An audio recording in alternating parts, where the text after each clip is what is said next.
Hello, my name is Steve Russell.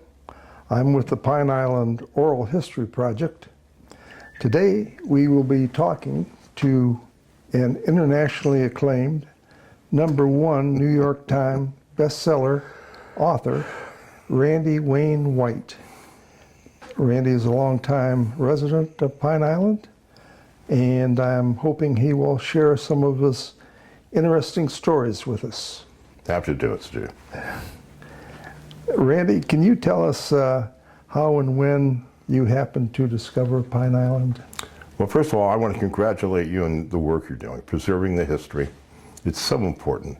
Pine Island is one of the little-known treasures of South Florida. And the history here is incredible. Thanks to you and your associates, you're getting this down for posterity. And none of us are getting any younger, so hopefully this is a good thing. Absolutely. So, when did you first come to Pine Island? First time I came to Pine Island was 1972, and I just moved to this part of Florida. And I had a wonderful job for the Fort Myers News Press. I didn't go to college, didn't take any journalism, none of that stuff, and barely got out of high school, thank goodness. But at the News Press, which was a very positive place, and wonderful people I worked with, it was a great education for me. So they put me on the copy desk, and I'm a terrible speller. That has not changed. But in my spare time, Steve, I would get in my car, and I would drive around to the little-known places, nooks and crannies in South Florida, and I would meet people and I would interview them. And one day I drove to Pine Island. And I'll never forget coming around that bend at Pineland on Pine Island, which is south of Bokeelia, as most of us know. And I don't know what the dinging is, but I hope you hear it too, anyway. And I'm driving around the curve, and the old house, it's still there, but it's been elevated. The old house right on the curve, the old cracker house. I see a man working outside. He's wearing khaki military shorts, and he was probably in his late 50s, 60s then. And he said hello. His name was Colonel Donald Randell. Colonel Don Randell. He'd been an intelligence officer for Patton during World War II. Colonel Randell graduated from Princeton, absolutely brilliant man. And had his own seat on Wall Street, hugely successful. And he bought all the acreage out at what is now called the Randell Research Center, named after Don Randell and his wife, Patricia Crandon Randell. The name Crandon might ring a few bells for people who know Florida. Crandon Park, as in Miami Beach. Her father, Charles Crandon, was on the city council there for decades. Had a huge impact, created Crandon Park. And Colonel Randell was brilliant. Patricia was magnificent. She'd been a big-time fashion model and was on the cover of many magazines. And the Colonel and I just hit it off. And he would walk me all over his property, and he was unsure at that time what he was going to do with his 60, 70 plus acres. He had studied geology, and he knew karst geology, and he was just way ahead of the curve when it comes to local knowledge. And for a time he thought he'd turn it into a golf course. Then he thought maybe build condos, because growing up, condos going up, it's less footprint. He went through all these machinations and ideas. But in about 1974 or 75, the Colonel and I became great friends. And, or 76, an archaeologist by the name of William Marquard and Karen Walker came down. They met with the Colonel, and he'd allowed them to do a few digs. And Bill and Karen, William and Karen, were just devoted to this area, the archaeologies. And they made wonderful discoveries. They did very orderly digs. I mean, absolute professionals. And this is an aside story. On the back of what is now the Randell Research Center, a magnificent walking tour, by the way, which everyone should take. At the back of that property is a mound that Frank Hamilton Cushing named the Shapley Mound. Frank Hamilton Cushing came here in the early 1900s. The Pepperhurst Foundation sponsored it to do digs regarding the indigenous people we know generically as the Calusa. And that Shapley Mound is all sand. It's just all sand. And some archaeologists, maybe I can't remember the name, maybe I can, but they theorized that the indigenous people used slaves, and they built this sand mound by bringing up all this sand. And Colonel Randall, being a Princeton graduate geologist, said, no, it's an archaic sand dune. Now, I don't know if that's been proven to be correct, but it just seemed to make sense. So, but Colonel and Pat Randall were so devoted to this area and the archaeology's extent here and the history that they donated all that land to the state. It was a complicated process, and I was lucky enough to attend several, if not many, of the meetings regarding his plans for it. And ultimately, he gave the property to the state, which was so generous and so forward-thinking. And that's the type of people I would meet in those days. Again, thanks to the news press, I would just drive around to any small town in Florida, Yahoo Junction and Chokoloskee, Everglades, and interview people, and it was a wonderful education, and it put me so in tune, I thought, with this part of Florida. I adored it, and still do. Fascinating. Fascinating. Huh. And you started with the news press, I believe, in 1972, and then in 1974 you had another development in your life that also changed the direction you were going. Certainly did. Again, I'm not qualified to do anything, but I studied very hard, and that in '74 it was very difficult to get a Coast Guard captain's license.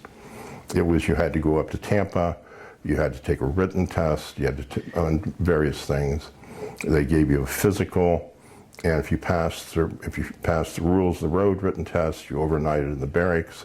The next day they would give you another safety test, quite extensive.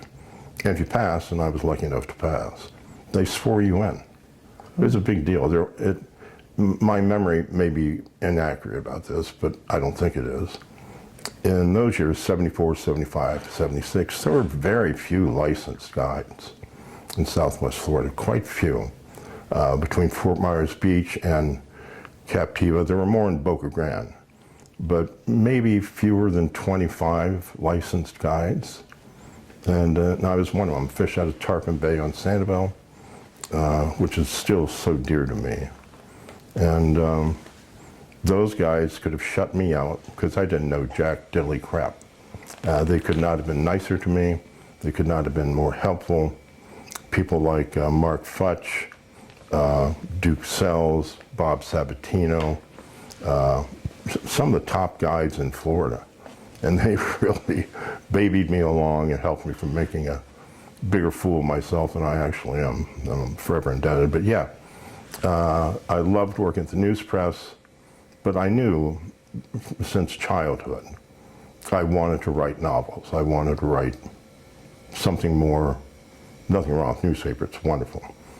But I became a fishing guide at Tarpon Bay, which freed me financially from the newspaper work and allowed me to learn how to fish, learn the area by boat.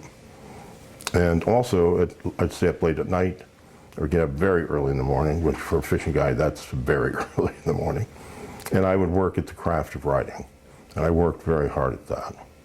And I did more than 3,000 charters out of Tarpon Bay. And the most common question asked of me in those years was, don't you get tired of taking out all those jerks from the north? And my response was absolutely honest. I don't take out jerks. I liked my clients. I really did. And every year they would come back, sometimes bring their families. So year after year, throughout that decade and into the early 90s, I would get these wonderful annual postcards, but face to face, of these families growing up, maturing, falling in love with Pine Island, Sanibel, Captiva, and great education. Yeah, I bet. Yeah. Wow. And your history as a writer included a number of other things. You were with many magazines, National Geographic, Adventure, the Outside magazine, Rolling Stone put out, some others. Yeah. You want to talk about that? Outside magazine was the biggest break I ever had in my career. When Rolling Stone founded Outside magazine, which is still a good magazine, it's online, like most other magazines, they've gone under the print version. But they hired the best writers in America. It was one of the most beautiful magazines ever produced. Outside magazine was. And I saw this magazine, it took your breath away.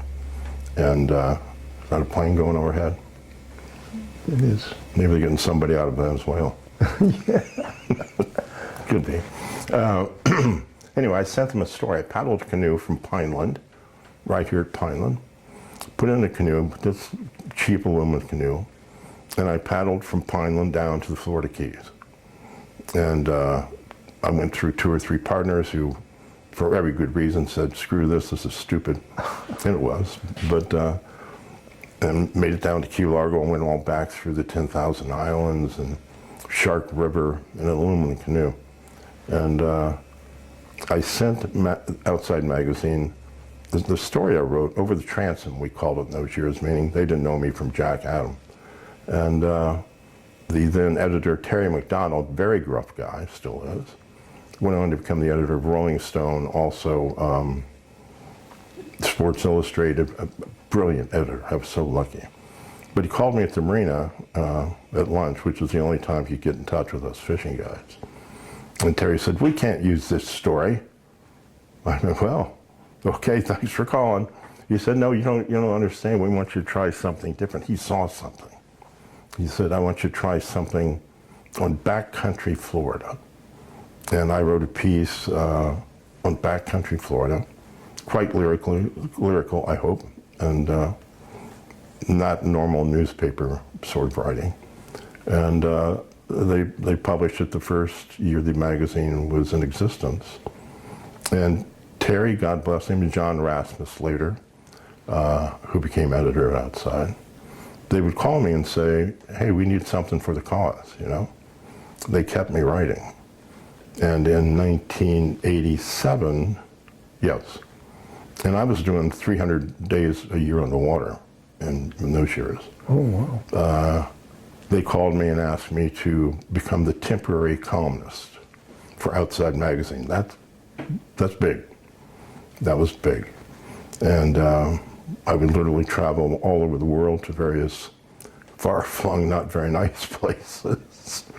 And I would do rafting trips and explore certain things. If there was a revolution going on, so much the better. You know, I was in Guatemala during 2 revolutions, during Nicaragua, during the Sandinista Contra deal there, the invasion of Panama. But it was marvelous, absolutely marvelous. And excuse me, thanks to Outside, the other big time magazines would call me and offer me assignments, which I love money. I'm very shallow. In those years, the magazines paid a lot of money. For instance, in 1989, I wrote a novel called Sanibel Flats, published in 1990. And St. Martin's Press paid me a $5,000 advance. And in those years, for a magazine piece, my column, I was being paid $18 a word for $1,000 or a 1,000-word column. I was making $15,000 to $20,000 for a magazine story. It was much harder to get published in a major magazine than it was to publish a novel. And I said to my so-called agent at that time, when St. Martin's Press accepted the book immediately and wanted a 3-book contract, $5,000 advance, 6,000, 6,000.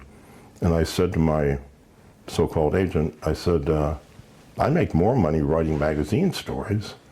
And she said, well, by that time the Marine had closed to powerboat traffic and I was out of a job. She said, well, don't quit your day job. And I said, I got no day job. But I'm so glad I pursued the novels. And Sanibel Flats got, it sold not many copies at all, but it got really superb reviews. And in fact, in the year 2000, the American Independent Mystery Booksellers Association chose Sanibel Flats as one of the 100 top mysteries of the 20th century. Wow. And man, the list of names in that thing was, wow, big. And in 1989, you started writing the Doc Ford series, and I think I personally have found them very addictive. Good. And people who live on Pine Island and who have read those books love them because you talk about places they've been out here in Pine Island Sound and so forth. Can you tell us about how you happened on the Doc Ford series idea? Well, as I said, Tarpon Bay Marina closed to powerboat traffic, excuse me, in 1989, 87, something like that. And you couldn't run a powerboat in Tarpon Bay. The federal government took over, so I was out of a job. And, the financial mandate when one has 2 young sons is powerful. And I thought, Randy, you need to set your butt down and write a book, a really good book. I mean, a really good book. But it needs to be adventurous, it needs to be fun, because, again, I'm shallow and I love money. And it needs to sell. So I really had no choice, because, again, at that time I was only qualified to run big boats and some other stuff. But so I wrote 3 books for St. Martin's, but wasn't happy with the sales or the way they didn't promote the book at all. But then a wonderful editor, Neil Nyron from Putnam's, G.P. Putnam's, called me out of the blue, and he said, I read your last book, I thought it was pretty good. He's not effusive. Neil Nyron was never effusive. And he signed me to a 4-book contract for a whole lot more money. And man, I thought, this is, you know what, I can do this. By golly, I can do this. So, changed everything. But much of my success, whatever that word success means, had a great deal to do with Pine Island and the people I met here. For instance, if you walk back into the Randall Research Center, walk up on the Smith Mound, and you look east, it's like being in Central America. I mean, it's just so lush. And there are remnants of shell pyramids, I believe there, shell mounds, burial mounds, courtyards, canals dug by the indigenous people. I mean, there was a huge civilization there. Pineland might be one of the few cities in Florida whose population has actually decreased since the 1500s. That's absolutely true. Yeah. Absolutely true. It was later called Batty's Landing, not Pineland. And I bought an old house there up on a shell mound right in the water.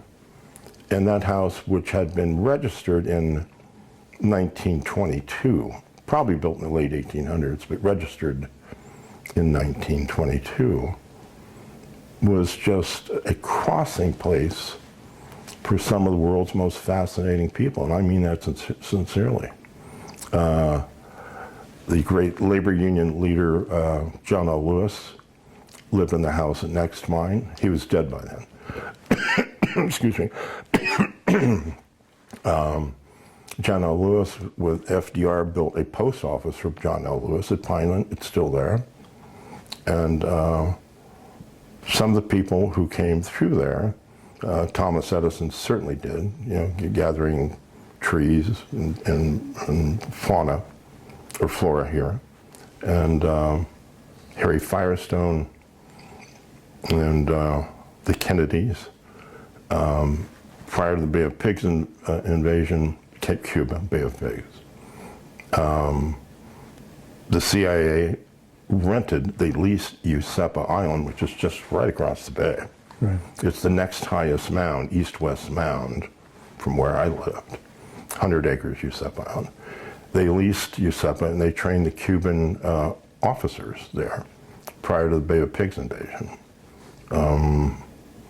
Other notables, great fisher people. Peter Matheson, one of my best friends, brilliant writer. Bobby Kennedy, who's still a friend of mine, Bobby Kennedy Jr. His brother, the late John Kennedy Jr., they would come and stay at my house. And but one of the most striking stories I have regarding all these powerful people who came to Pineland is this, and I'll summarize. The Arcadia Women's Book Club, I hope it's still in existence, but they started their book club back in World War I, and they would knit balaclavas for the doughboys. And while the women knitted, one woman would read a book while they were knitting. And the Arcadia Book Club had called me, would you come and speak? And I said, well, no, I'm right on deadline, but if you want to come down to Pineland, I'll have you on the porch, I'll make, you know, snacks and maybe some margaritas. And they came. Now, the rule at that time, I need to check it's still in extent, but they were only allowed a certain number of members, and they couldn't add another member until one member died. And been going on since World War I. So the ladies who came to my house at Pineland were up in age. They were some of them quite old. And Steve was sitting there at the porch in Pineland, with a beautiful view through the coconut palms and the bay and my dock. And one of the older ladies, she's sitting there and looking around and gives me a quizzical look, and she said, by God, I've been here before. I said, you have, ma'am? Yes, sir, I have been here before. My daddy brought me here. We met Mr. John L. Lewis. It was right here. I recognize this. And she said, and that's when I met Mr. Al Capone. Really? I said, you met Al Capone here at my house? Yes, sir, and he was nice as he could be.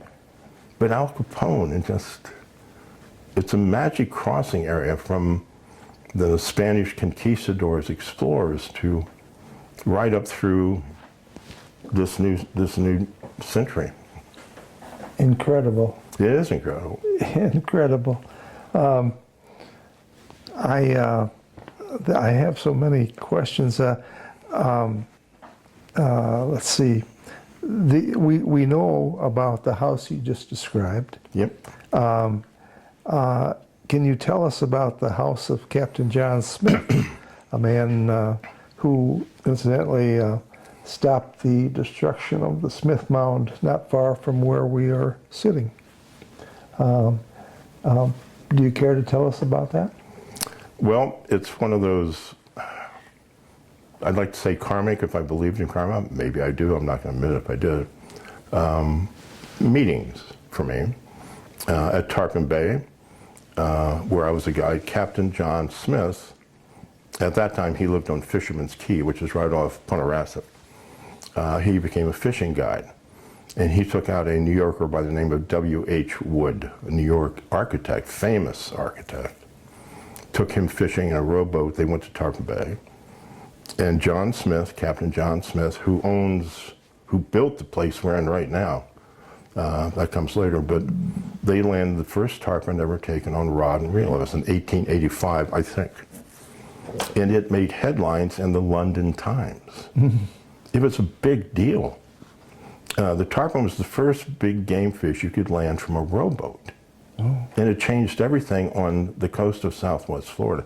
It changed everything because wealthy northerners, rather than come down and go to Palm Beach, they would come to Pine Island or Boca Grande or Sanibel or Captiva, Pontarasset, they would come here instead because they wanted to catch a tarpon. Thomas Edison came to Fort Myers because he wanted to catch a tarpon.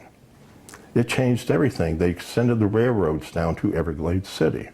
They began to build hotels, restaurants to house these sportsmen. The Island in Usepa was the first Sir Isaac Walton Club in the United States. And tarpon fishing, this should be called the Tarpon Coast. In fact, I've been talking to some biologists about holding an annual symposium here on Pine Island, or maybe Usepa. And this coast should be called the Tarpon Coast. And the Dock Ford Fishing Tournament, I'm going to move it in one way or the other out to this area where it belongs.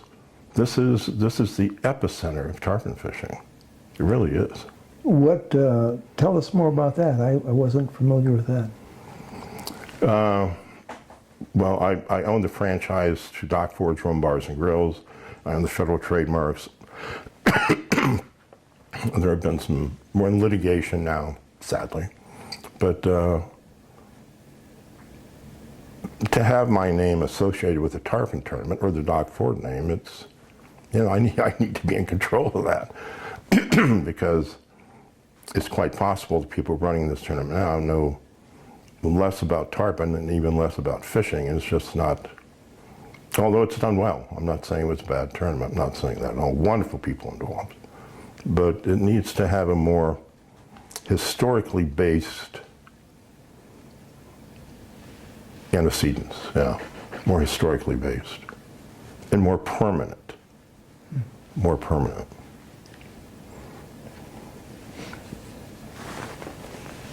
And so you purchased the property, the former John Smith home, one of the earliest homes on Pine Island. Yeah, 1910. Yeah, and one of the reasons I believe you purchased it, you had some ideas about raising citrus on Pine Island. That's a whole other thing. Can you tell us a little bit more about that? Sure.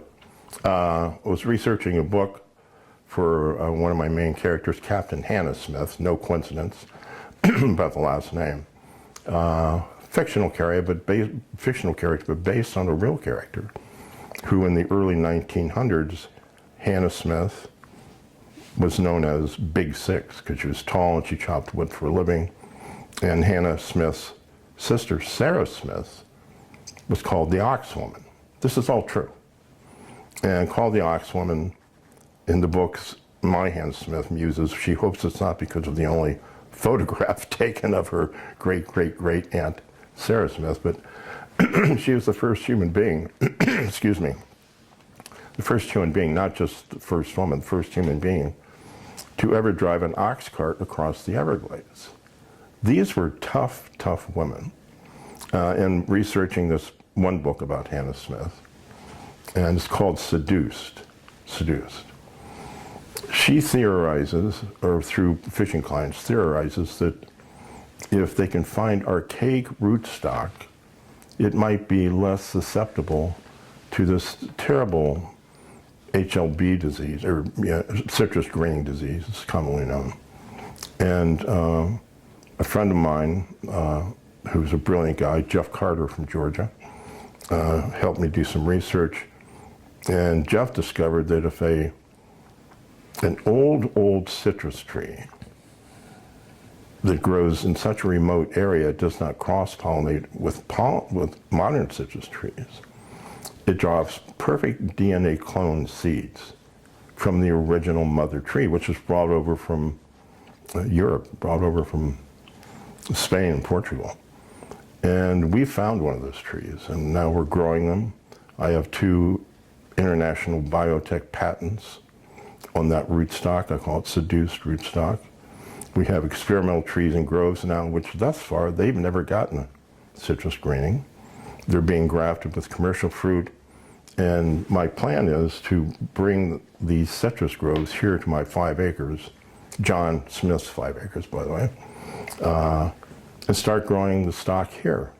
I find it fascinating And if we could help the citrus industry in some way, that'd be a nice legacy to live, wouldn't it? It'd be a nice legacy to leave. And I just read somewhere they have a tree in north central Florida. They call these trees survivor trees, which is essentially the kind of tree we found. And it may well help the citrus industry and mitigate the citrus greening. And I learned later, not before, that the California vineyards, the grape vineyards, the wineries, they went through a terrible time with some kind of disease. I've forgotten what it is. So they went back to Spain and France and got some of the original vineyard rootstock, and it saved the industry. It saved the industry. So anyway, we have high hopes. It's a long-term deal. I hope I live long enough to see it through, but we will see it through. Because the biotech patents, Steve, those are not easy to get. I mean, it was a 4 or 5 year process. Wow. We got okayed and licensed by the state of Florida, and it's an involved deal. Wow. But I used to be in 4-H, so, Oh, which means I don't know anything about citrus. But I did have a garden project and raised bandy chickens, and I raised a hog one year, but it got hit by a truck. Tragic story. But so I grew up in farms and rural areas, and I just find the agrarian aspect of Pine Island I find so compelling, and I just feel very much at home here. beautiful.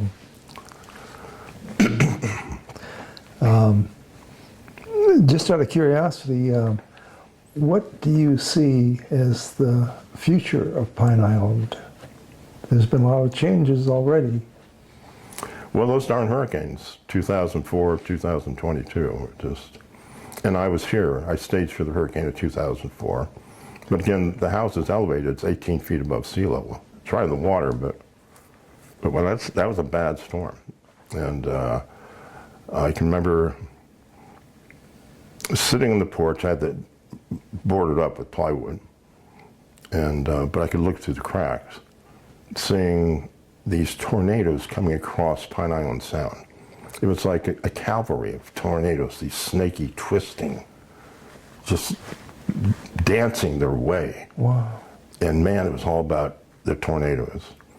The house that replaced John L. Lewis's house, right next to mine, it imploded. What is now called the Tarpon Lodge was decimated, water up over the bar. The house across the street collapsed. And my old house, built on the mound of Florida yellow heart pine, which is elastic and strong, no damage at all, except part of the tin roof got blown off. Mm-hmm. So a lot of water damage, and I lost all that stuff. But I remember the night after the storm, waiting down across the street, and it was on the dark of the moon, Friday the 13th, August, and seeing bioluminescent tracers of fish swimming up and down the road. Oh, wow. Amazing. And I waited across the Tarpon Lodge and tried to get the freezer open because I knew everything would spoil. And anyway, did stuff like that. Wow, incredible. But this John L. Smith house, 1910, it suffered every major hurricane that has been. It's built like a freaking rock. It is. Yeah, yeah. Yeah. But do you see, in 20 years, can you imagine what Pine Island will be? In 20 years? Mm-hmm. I think Pine Island's going to be a lot better off than many places in Florida. Because it is agrarian. And one of the great blessings of Pine Island is there are no sandy, sun-filled beaches. There are sun-filled Yeah. Yeah. bays and harbors, but there are no beaches. No. And the people who come here to Pine Island, I meet the most interesting people like yourself. Your background in fighter pilot in Vietnam, and various other sundry suspicious things, by the way, in terms of government employees. But I'm just guessing there. Wild shot in the dark. Well, you know, the CIA founded the city of Sanibel. You know that. I didn't know that. Yes, yes. Look it up. There's an article, type in CIA, and they interviewed me for it. But my great friend Porter Goss, who was great friends with Colonel Don Randell. Don Randell was probably one of the designers of the USS CIA thing back after World War II. Yeah, Porter and some of his other CIA friends, it was a classic. Now, this is my opinion. This is just my opinion. But the first thing they do is they start their own newspaper, control the media, and began barracking to make the city of Sanibel a municipality. Because at that time, this is not hyperbole, there were one or more Lee County commissioners who were indicted for some kind of corruption, I don't know. But the people who founded Sanibel, they had the wisdom and the foresight to not want to be tied to the Lee County commissioners. Mm-hmm. And since then, I think the commission's done great. I don't know of any corruption or anything, so that's just me. Mm-hmm. But anyway. Fascinating. I believe you may have had a story about a Spanish artifact. Yeah. A gold artifact. Do you care to tell us about that? Sure. In the late 1960s, there was a child on Pine Island. This is all true. I'm not going to say the child's name, but he had an interest in archaeology. And the head archaeologist in Florida at that time, I think his name was Wesley Bolin, terrific guy. And he talked about this child. He said, this child has the greatest gift I've ever seen for finding things. Gives me goosebumps. And this child digging, which we should not do, and I don't do, but in this area, found Spanish chevron beads. He found a gold medallion about that big with strange designs on it. And in the old Spanish contact literature, the Father Juan Rogel, Spanish priest, described the king of the Calusas as wearing a gold medallion of strange design on his forehead. And the Spaniards assassinated this king, King Carlos, they called him. Nobody knows what his real name was. They called him Carlos, as in King Charles from Spain. But King Carlos, they assassinated him. They beheaded him. And the child found, along with the gold medallion, a human skull and Spanish chevron beads. And then tragically, 2 or 3 months later, the child died accidentally through some asphyxiation experiment or committed suicide. His mother thinks it was just he was experimenting, but tragically died. And a fellow in Lehigh Acres, a shyster, I thought at the time, rightly or wrongly, but he contacted the bereaved mother of this child and said, if I hold a seance, I think you can talk to the child from the dead. And during the course of that seance, he asked her, the dead child, yes, the dead child, he said, do you think the gold medallion is cursed? Yes, knock on the table. Should your mother keep the gold medallion? No. She gave it to him. She gave it to him. And I heard that story when I got here in '72, maybe through Don Randell, I can't remember. But anyway, I tracked the guy down and contrived a meeting, and I got the gold medallion from him. and I owned it for 21 years. I gave to Don Randell to keep for his safety. And then later, I donated it to the Florida Museum of Natural History in the name of the child. So might brought me some good karma there. I don't know, but Fascinating. it's a true story. But I will point out that I think they've only ever found 2 or 3 of those medallions in Florida. There's no gold. There's nothing. No. And all this baloney about Jose Gaspar, who was a fictional character. You know, the Gasparilla Festival, the pirate. He never existed. Mm-hmm. It comes from a story Juan Gomez down in Panther Key, 10,000 Islands. But the guy who actually made up the story about this pirate, Jose Gaspar, he worked in public relations for the Charlotte and Northern Railroad out of Boca Grande. And he wrote a pamphlet. They're trying to sell real estate there. And he made up this whole story about captivas, where he kept his captive women. And Giuseppe, his favorite woman was Josepha. That's how, it's all malarkey.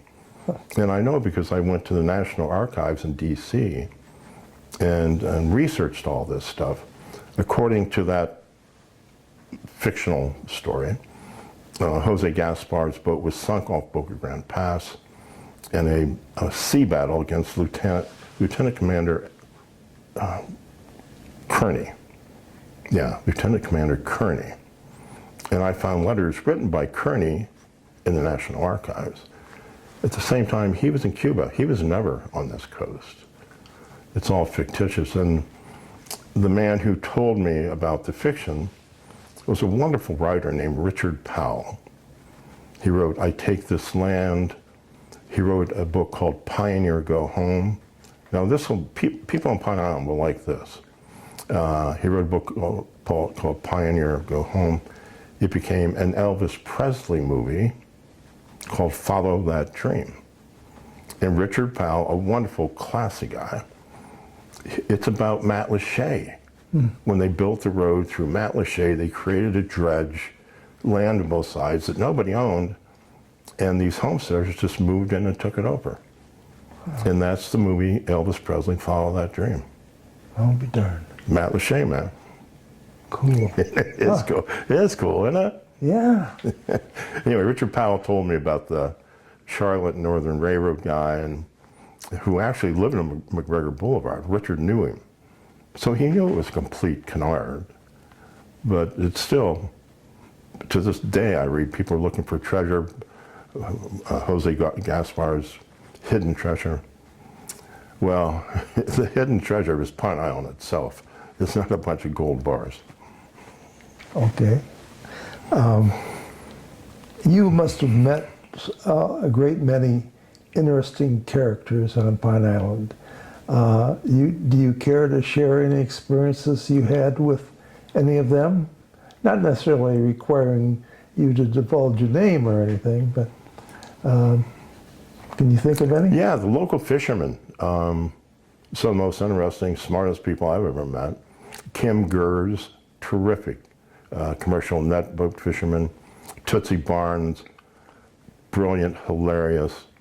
Harvey Hamilton, who looked just like Clark Gable.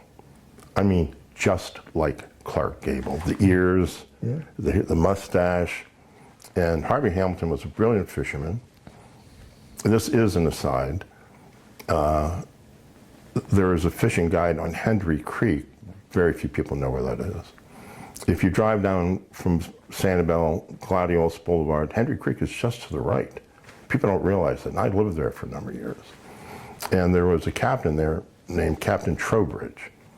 And his wife, Mimi Trowbridge, told me, the late captain, he took out many luminaries fishing on Hendry Creek. Fishing there is terrific, by the way. Those luminaries included Thomas Edison, Charles Lindbergh, and Clark Gable. Clark Gable came here and spent some time here. Now, people have speculated over the years how Harvey Hamilton happened to look just like Clark Gable. I have no opinions about that. And I'll let your viewers ruminate that on their own. But Harvey Hamilton, I'll tell you what, you take a picture of Harvey, hold it next to Clark Gable, it's like, wow. Wow. And Harvey was another interesting, a great fisherman. And when they passed the anti-mullet net ban, that was 93 or 94, I was one of the few sports fishermen against banning the nets. And my thinking was, I don't know, maybe futuristic, but at that time, during the mullet roe season of the winter, the state of Florida licensed every out-of-state fisherman who came in. They controlled who could come in. And they let these fishermen from Georgia, North Carolina, South Carolina, Louisiana, they would come in here and they would camp in the islands during mullet roe season, and they would just tear it up and just trash it. Now, the state of Florida could have stopped that by simply not issuing them permits to come down here and mullet fish. Instead, they decided to ban commercial netting, thus putting a society of fisher folk out of business. In my thinking at the time, well, what's going to happen to these commercial docks? Well, they're going to become marinas. With instead of 5 or 6 mullet boats, they're going to have 75 power boats. And that all came to pass. Mm-hmm. Now, I don't doubt that fishing improved after that. But I never blamed the Pine Island fishermen for it, because it's their home. You know, you don't poop in your own nest, that's the old saying. Mm-hmm. But these out-of-state fishermen, they are terrible. They were just terrible. And yet it was our local fishermen who were penalized for it. Yeah, it literally destroyed the lives of many of Pine Island's fishermen. Yes, it did.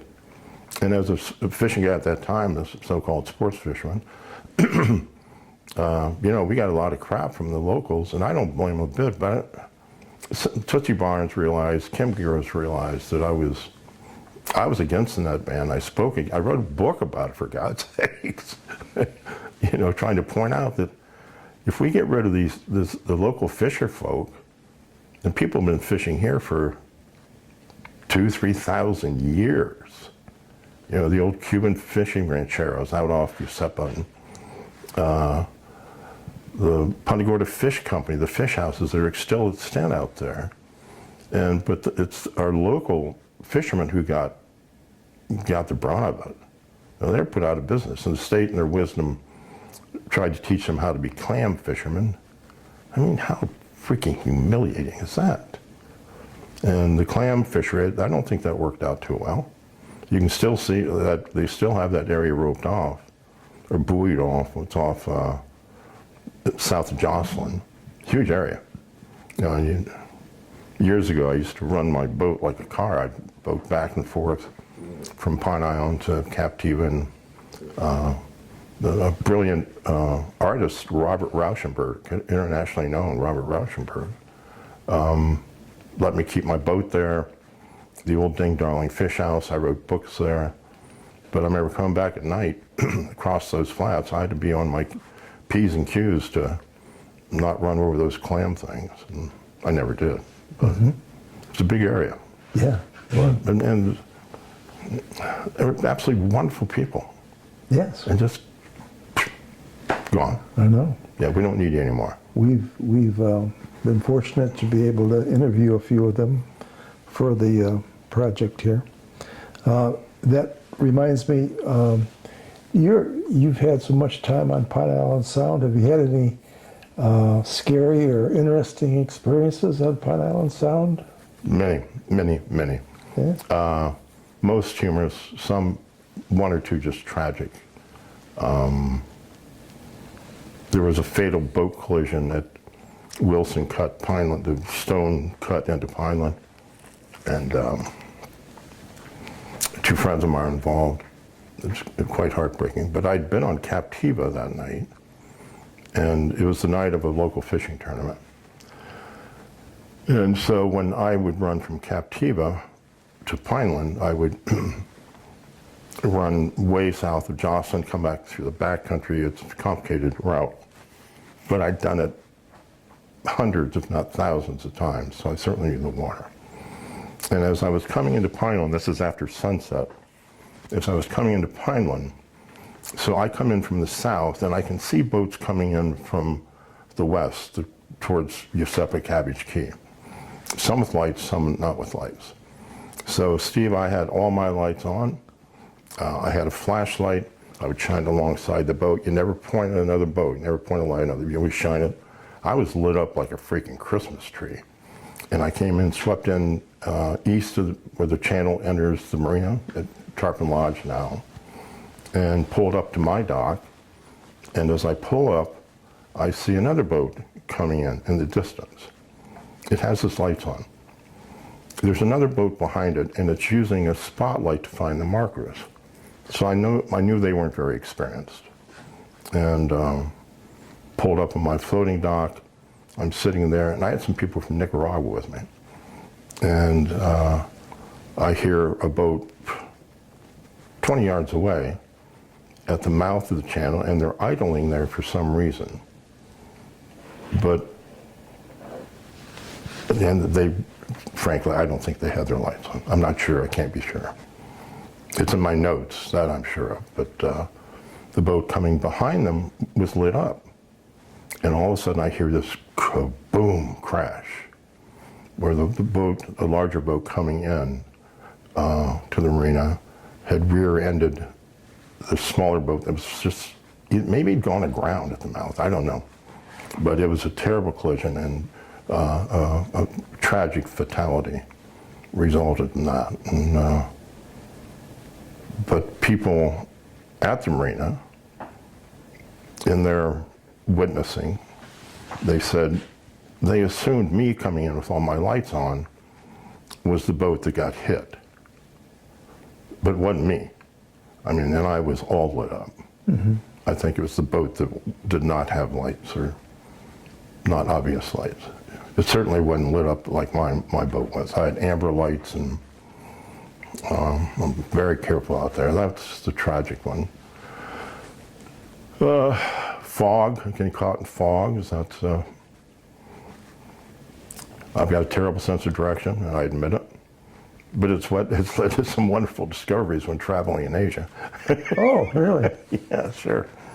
Well, you've talking about travel in Asia. You've been in Vietnam, Borneo, Cambodia. Mm. You've been all over South and Central America, South Africa, Australia, Cuba, Tasmania. Just I just can't imagine the stories you must have of those places. Well, yeah, it's been a great ride, buddy. Yeah. A fabulous ride. Yeah. Much thanks to Pine Island for keeping me here. We also have a house on Sanibel. I love Sanibel. Terrific people, fascinating people. The demographics on Sanibel change I'd say about every decade. You get a whole new type of people coming in, almost always moneyed people. Many of them terrific, wonderful people, brilliant, successful in their lives. Others, they bring their egos with them, and invariably they run for city council, and they want to be elevated to some degree, and sadly with very little knowledge of this area, actually.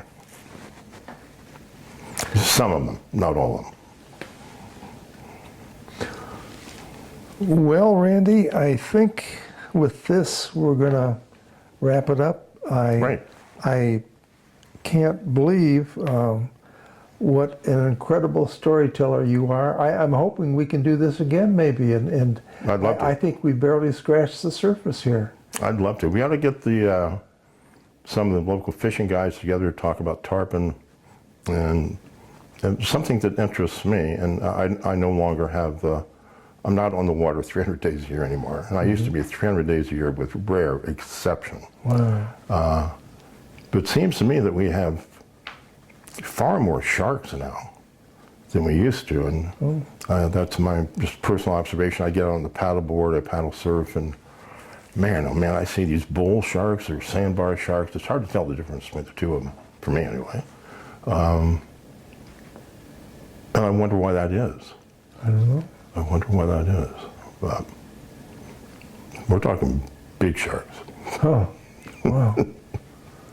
on a paddleboard, huh? Oh yeah, I did. I field tested some electronic devices that are supposed to scare sharks away. Some of them work, but one time I was paddling off Blind Pass, and you could see these bull sharks coming in across the bar. Actually, it was near Blind Pass at sunset, and they, I mean, not just one or two, and these are big, big fish. And so I get out there on my paddleboard, and I've got this electronic device, and I see this bull shark up ahead, so I paddle up to it. I start to get a little nervous, my knees are shaking, and I fall, and I land right on top of the freaking shark. It scared the heck out of it. It goes zooming off, and man, I couldn't get back on that board fast enough. And then I got the crap shocked out of me by that electronic device. So anyway, fascinating area, and much more research needs to be done, particularly on tarpon. You know, the spawning process is still not, certainly not understood by me, a layperson, but the first tarpon research facility was on Palmetto Island, which is now called Cabbage Key. Dr. Charles M. Breeder. This is back in the 20s and 30s, maybe the 40s. And I started collecting all his research papers, all of them. You know, I had the originals, and I sadly lost them in the hurricane of, in the hurricane of 2004, and then 2022. My wife and I got another direct hit on Sandoval. But Charles M. Breeder fronted the theory that tarpon came into Boca Grande Pass, interesting in itself, to do this mating spawning ritual. The belief was that they spawned there, but he never ever found a fertilized egg, nor has anyone else, for that matter, at least in these, maybe anywhere, I'm not, but much more research needs to be done.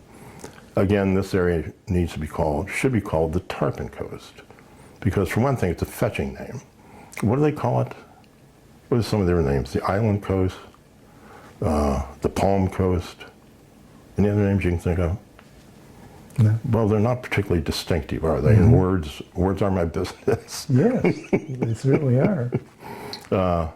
This should be called the Tarpon Coast, and Captain John Smith, a quick aside regarding W.H. Wood, the New Yorker who landed the first tarpon in rod and reel. Right. About 4 years ago, my wife and I were on Cat Island in the Bahamas, beautiful, magnificent place. I get a phone call, rare because the reception's so bad. Answer, is this Randy Wayne White? Yes, it is, sir. My name is W.H. Wood. Pardon me? It was the grandson of the man who'd landed the first tarpon ever landed on a rod and reel in Tarpon Bay. Huh. He said, I just read this thing that you wrote. You know, my family and I, we never knew that my grandfather was a famous fisherman. He never told him. But he was a very famous architect. And the grandson at that time, he was 97, 98. We had the best conversation about, and I told him what I knew about it. What did you know about your great-grandfather? Do you have any of his tackle? And it gives me chills. What an intersection. And then I tried to call him, W.H. Wood. I talked to his son, W.H. Wood IV, I think. And he did not know that his great-grandfather had been such a famous fisherman. He wanted to know all about it. And W.H. Wood was a brilliant architect, and somebody's writing a biography of him now because he was such a gifted and famous architect. But, you know, and he would stay at your supper, he would stay on Pine Island, and yeah, all that strange linkage and symmetry I like very much. What a storyteller you are, Randy. I can see why you're so successful as an author. And I can't thank you enough for telling us all these stories. and for sharing them, letting the people of Pine Island hear about them, and thank you so much. Thank you. And congratulations on what you do, Steve. It's so important.